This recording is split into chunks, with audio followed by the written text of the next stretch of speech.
Da, eram timidă, eram foarte timidă, eram foarte reținută. Dar probabil că aveam o puritate în a vedea lucruri și a, nu știu, percepe anumite chestii delicate. Doar că exprimarea mea era foarte tăcută, într-un fel. Era interiorizată mereu mai mult. Iar, da, anii în Cluj cumva m-au deschis foarte mental ca și...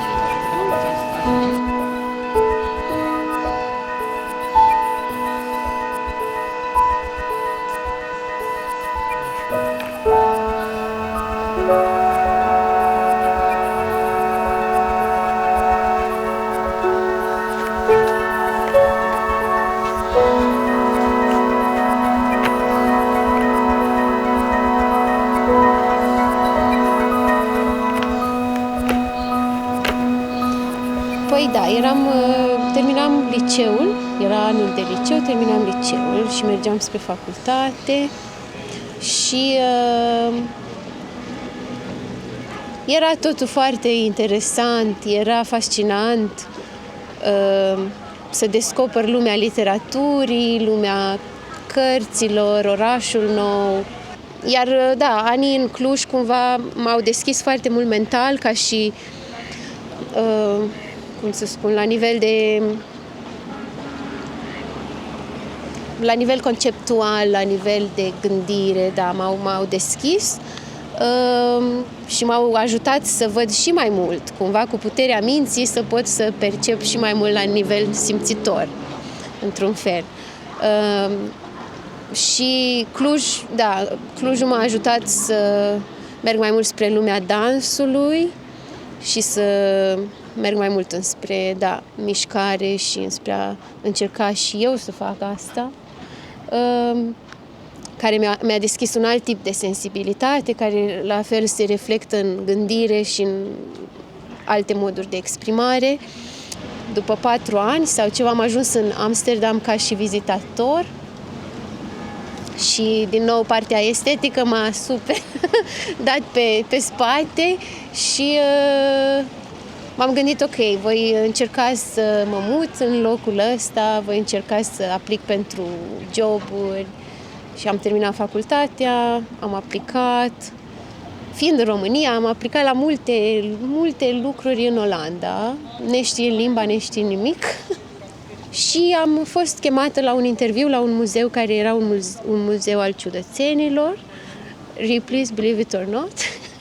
Și am fost chemată la interviul ăsta și m-am gândit, ok, mă duc o săptămână în Amsterdam, o să mă plimb, văd din nou orașul ăsta minunat, că m-a încântat cu apa, cu canalele, cu toată nebunia, flori, așa și m-am gândit că mă întorc înapoi acasă și toată lumea credea la fel. Că mi-am luat așa 3 haine, o valiză mică și m-am dus la interviu și a fost drăguț. Am stat câteva zile prin Amsterdam, am stat la niște hosteluri, am stat pe canale și tot mă uitam la apă. Și după câteva zile m-au anunțat că, uite, că suntem bucuroși și vrem să încep la noi, dar nu aveam un loc unde să stau. Nu aveam casă, nu aveam nicăieri unde să stau. M-am apucat să caut chirii. Tatăl meu și-a dat seama că are niște rude îndepărtate cu care nu am mai vorbit, dar, mă rog, putea să ia legătura. Niște rude care locuiau undeva la o oră și ceva distanță de Amsterdam. Și a zis, ok, uite, fata mea, nu știu ce, m-am dus și am vorbit, m-au înregistrat la locul unde stăteau ei ca să pot doar să încep să lucrez, doar să am acel număr de înregistrare. Dar în continuare eu locuiam la hosteluri. Dar da, în toți anii ăștia de când sunt acum 8 ani și ceva în urmă, toți anii din care am fost aici în Amsterdam, Da, am contemplat foarte mult, foarte multe detalii de lumină, întuneric, forme, linii, nu știu, culori, la fiecare colț al străzilor, la fiecare colț al, nu știu, canalelor, chiar intens. În fiecare zi era ceva nou. În fiecare zi mergeam pe bicicletă și vedeam lucruri care așa, nu știu, păreau ca și când le-aș fi văzut pentru prima dată. Și apoi, în Amsterdam, venind aici, cumva Andreea cea tăcută a început încet să se deschidă mai mult, să se deschidă spre oameni, spre culturi, spre diversitate și spre exprimare. Da. Cumva mi-am dat seama că toate rănile adânci, toate nu știu, narațiunile pe care le aveam din trecut, în final nu mai aveau neapărat sens, pentru că eram aici acum și aveam puterea de a schimba cumva tot și de a face orice, cumva.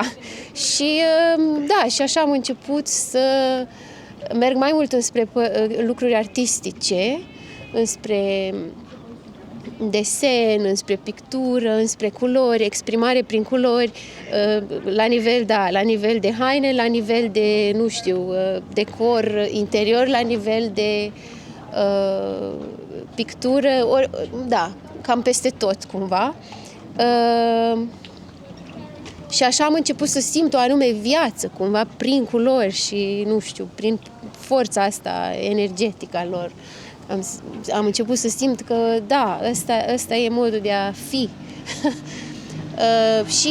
Și în privirea mea înspre exterior, cumva, mereu am început să am treaba asta așa cu, nu știu, energia care venea înspre mine din culori, în natură, peste tot, oriunde, la fiecare colț. Și cumva tot drumul ăsta a fost așa încet, treptat, dar am făcut și dans mai mult aici, mult mai mult decât în România. Am făcut 4 sau 5 ani de dans contemporan, modern, care combina și elemente de balet. Intens. La un moment dat aveam o viață în care efectiv 4 zile din săptămână mergeam la dans, lucram, munceam și de 2 ori pe săptămână mergeam la yoga. Deci cumva eram extrem de activă, foarte activă și lumea mă întreba, ok, de unde ai atâta energie? Cum poți și să lucrezi 5 zile pe săptămână și să faci 4 zile dans și nu știu, era o energie incredibilă. Cu cât făceam asta, cu atât primeam și mai multă energie. Era așa un râu care curgea mereu prin mine, spre cer înspre pământ, în jos. Și simțeam așa, chiar simțeam în fiecare zi. Era wow. Am lucrat la Rijksmuseum, am lucrat un an de zile și am lucrat și încă lucrez la Filarmonica Modernă, care se numește Muziekgebouw aan het IJ. Și momentan, da, mă simt foarte relaxată lucrând doar la această filarmonică. E foarte multă muzică, e foarte multă contemplare în timpul muncii, pentru că această clădire se află pe apă și bărcile trec și, din nou, vizualul, mișcarea, muzica combinate împreună aduc așa o liniște mentală și sufletească.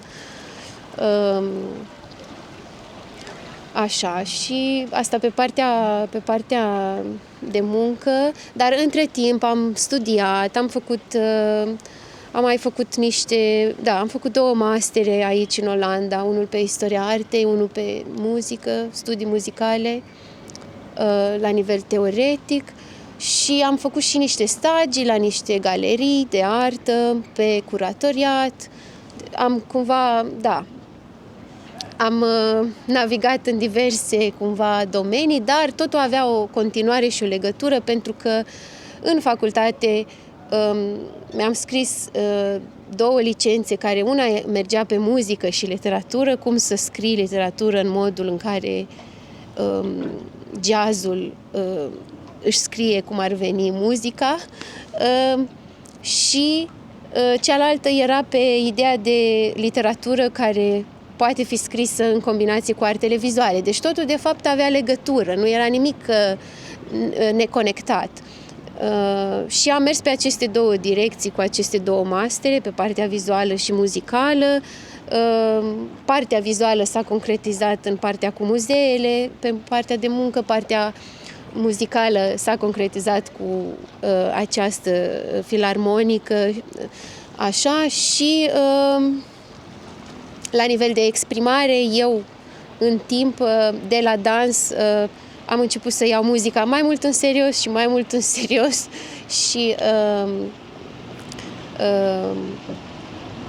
acum, în prezent, sunt foarte implicată în muzică, în a cânta, în a încerca să învăț ceea ce trebuie să fac și cum să fac la modul cât mai real posibil.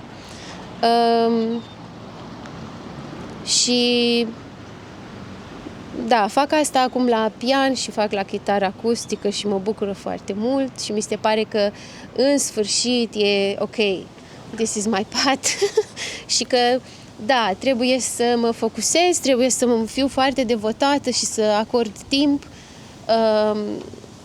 și efectiv și când fac asta nici nu-mi dau seama cum trece timpul, că mă apuc de una și după aceea îmi vine, nu știu, o altă melodie în minte și încerc și cealaltă și se duce timpul că, nu știu, devin 4 ore, nu mănânc, nu merg nici la toaletă, nu fac nimic și sunt în continuare foarte ocupată cu ce am de făcut la chitară sau la pian, nu știu, timpul chiar zboară total, da, nu-mi dau seama. E așa și chiar și mai mult, chiar și 6 ore uneori, fără să mă clintez din loc. Efectiv, e o transă și mă uit la ceas și zic, gen, când au trecut 6 ore? Că eu aici tot repet și repet. Da. Și cred că ăsta e un semn foarte puternic. Un semn, da, care spune că, ok, you have to do this. This is it. Pentru că atunci când pierzi noțiunea timpului, înseamnă că ești tu 100% viu și, nu știu, implicat. Și cred că despre asta e, da. Despre asta e, să fii implicat. Și ce aș mai putea să spun? Ce am pierdut? Am câștigat foarte mult, cred, toată deschiderea asta și toată dorința asta de a mă exprima mai mult. Și încă mai e mult loc, pentru că am început acum 2 ani niște cursuri cu oameni și pe voce, și pe cântat, și pe joc improvizațional și cumva toate se îmbină acum, partea de instrument cu partea de voce, toate încet vin împreună după ani de zile în care eram așa într-un colț tăcut în chestia asta și eram doar eu cu mine și încercând, dar neavând idee încotro cum. Și da, cred că de fapt misiunea mea e să exprim și mai mult. Și îmi doresc asta și vreau să continui. Da, poate că am pierdut o anume certitudine, cum că lucrurile sunt așa și vor merge așa, sau nu știu, am pierdut poate că acest belonging cumva spre ceva specific, clar, pentru că sunt puțin acum segmentată între diverse țări, diverse culturi, diverse persoane pe care le cunosc într-un loc, în alt loc, familia, părinții care sunt în alt loc, mentalitatea care diferă, cumva aici sunt așa foarte foarte segmentată, da. Și poate că am pierdut pentru că înainte eram mai înrădăcinată într-o singură chestie, oarecum. Astăzi. Da, e important multe lucruri, cred, da. E important să fii spontan, să nu-ți pierzi spontaneitatea. E important să păstrezi uimirea înăuntrul tău. E important să-ți păstrezi spiritul ludic. Da, până în ultima zi a vieții. E important. Pentru mine e important. E important să contempli. E important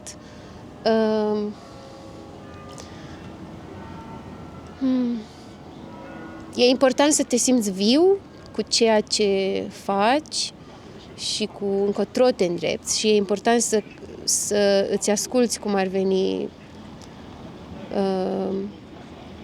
corpul, sufletul, spiritul, emoțiile, să ți le asculți și să te îndrepți într-o anume direcție pe care ele ți le spun.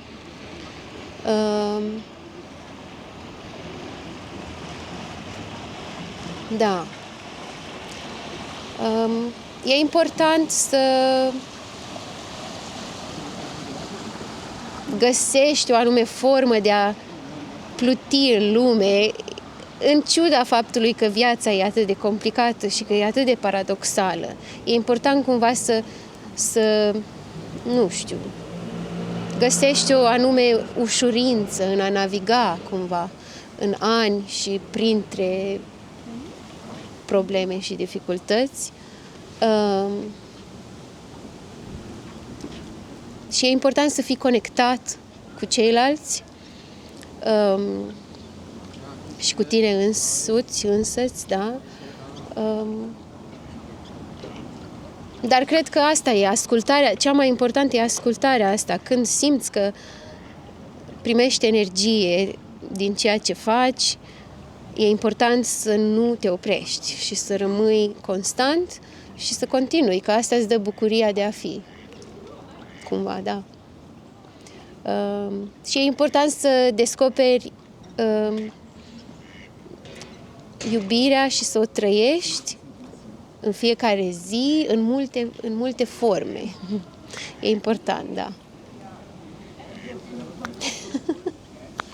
Cam atât, cred. Ce mi-aduc aminte? Mi-aduc aminte că am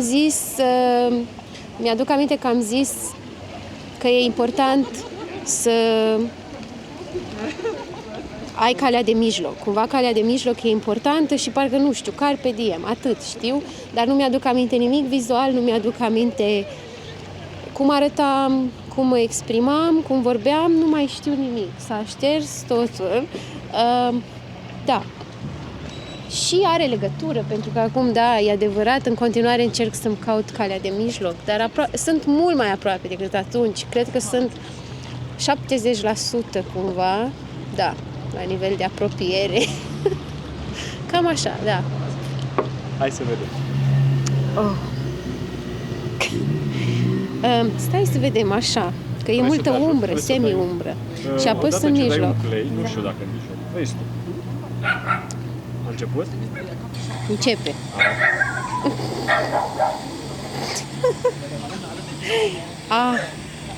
Ce ciudat!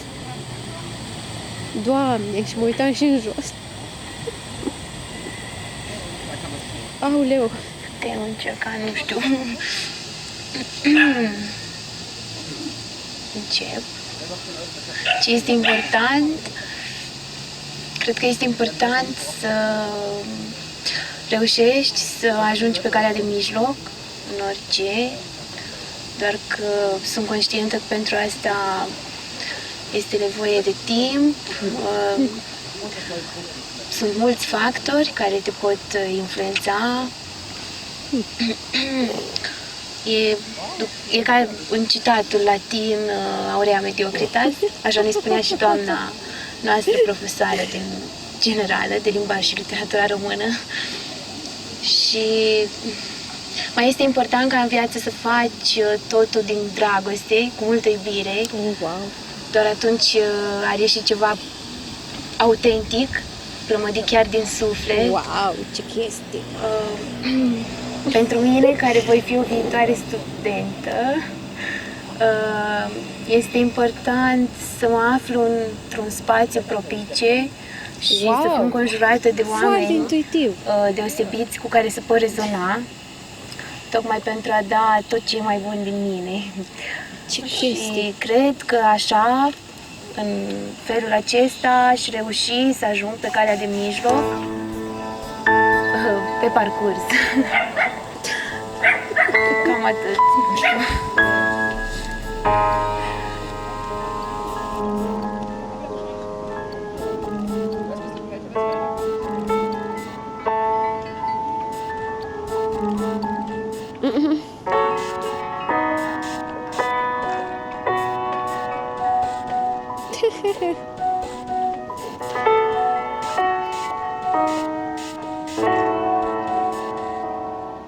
Fantastic! Adică am uitat complet.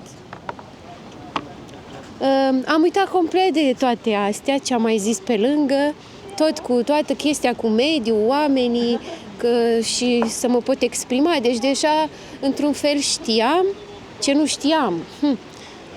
Adică foarte intuitiv, wow, șocant. Da, că simt foarte mult că mediul în care sunt m-a ajutat extrem în exprimarea mea creativă, artistică, și e important, e foarte important. Ce chestie, dar ciudat, foarte ciudat. Nu știu, că nu mă pot obișnui cu vocea mea de atunci. Acum, auzindu-mi vocea de atunci, mi se pare că nu sunt eu și e altă persoană. Da, extrem de ciudat. Adică cumva mă provoacă ceva intens în interior, dar la modul că, nu știu, nu mă recunosc în voce, nu mă recunosc. Ce chestie. Dar se vede că eram timidă. Și așa. Și acum cred că am o deschidere mai mare și când vorbesc, nu știu cum e vocea mea acum, dar poate că acum sunt mult mai atentă la nivel auditiv de sunete și chestii. Da, interesant. Îmi place că era pură, cumva Andreea de atunci era pură și foarte așa naivă. Cred că încă mai am asta, nu le-am pierdut. Dar, uite, nu aș vrea să schimb nimic, nu aș vrea să schimb trecutul, nu aș vrea să mă întorc în trecut niciodată. Asta e o chestie pe care o am, cumva. Știu că multă lume regretă și vrea să se întoarcă în trecut într-un anume punct, să refacă lucrurile în alt mod. Nu vreau asta, sunt foarte mulțumită cu cine sunt în prezent și cred că am lucrat foarte mult la partea asta interioară pentru a mă simți foarte bine, adică da, mă simt împlinită în prezent cu cine sunt eu. Deci nu m-aș duce niciodată în trecut. Trecutul e trecut. Dar foarte ciudat. Foarte ciudat să mă văd din nou, da, ciudat. Crezi că Andreea de atunci e mândră de Andreea de acum? Da, cred că, uite, că spunea despre mediul înconjurător, despre oameni și despre a reuși să dea totul mai mult în afară, exprimarea asta, așa, și să facă totul cu iubire. Și cam asta, despre asta e vorba, și de a ajunge la mijloc, cumva. Și cam asta fac, de fapt. Cam am parcurs și am descoperit ce trebuie să fac. Și cumva încerc să mă susțin în parametrii ăștia acum. Dar în continuare, mai sunt provocări. Sper ca totul să capete așa o cum se spune, o rotunjime Da, trăind iubirea asta în fiecare zi, trăind-o în multe moduri, de la propriu până la nivelul metaforic. Da. Da, wow. Super ciudat, adică nu știu, nu mă pot obișnui cu... Hai să vedem. Ok.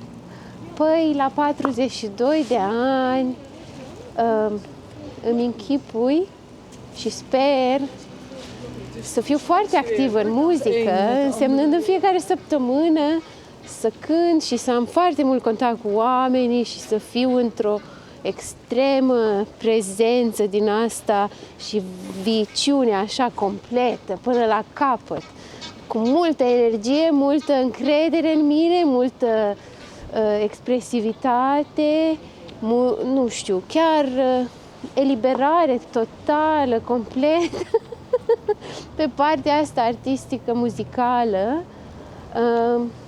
Sper să mențin vitalitatea, sper să pot să am copilăroșenia în continuare, spiritul ăsta ludic, sper să trăiesc o poveste foarte caldă de iubire și cumva să simt că there is madness, there is like playfulness, but there is also warmth and coziness and stabilitate și așa un fel de culcuș emoțional în inimă prin cealaltă persoană. Nu știu dacă mă văd având copii, nu simt asta neapărat, dar vreau această împlinire artistică și prin iubire, pe partea sentimentală și partea muzicală.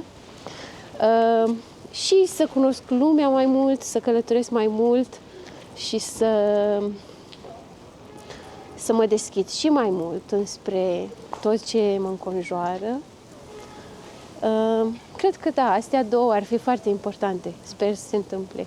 Crezi că valorile astea pe care le-ai spus azi sau gândurile pe care le-ai avut azi legate de ce e important vor trece peste următorii 10 ani cu bine?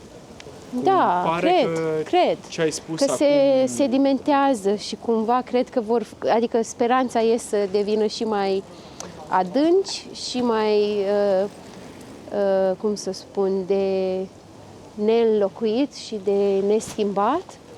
Deci, da, speranța e acolo. Sper să valorile astea să rămână și să fie extrem de înrădăcinate, da.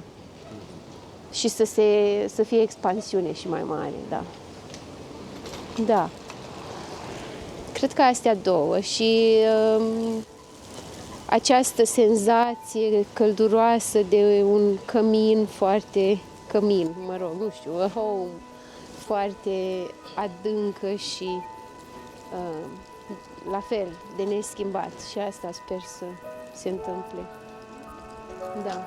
Ar fi incredibil dacă ambele s-ar armoniza, partea asta emoțională cu partea creativă, artistică și s-ar ajunge la o explozie continuă, fără teamă, fără nimic, doar din iubire și din dorință și din energie de a fi. Da, da. Mulțumesc. Mersi. Așa, da.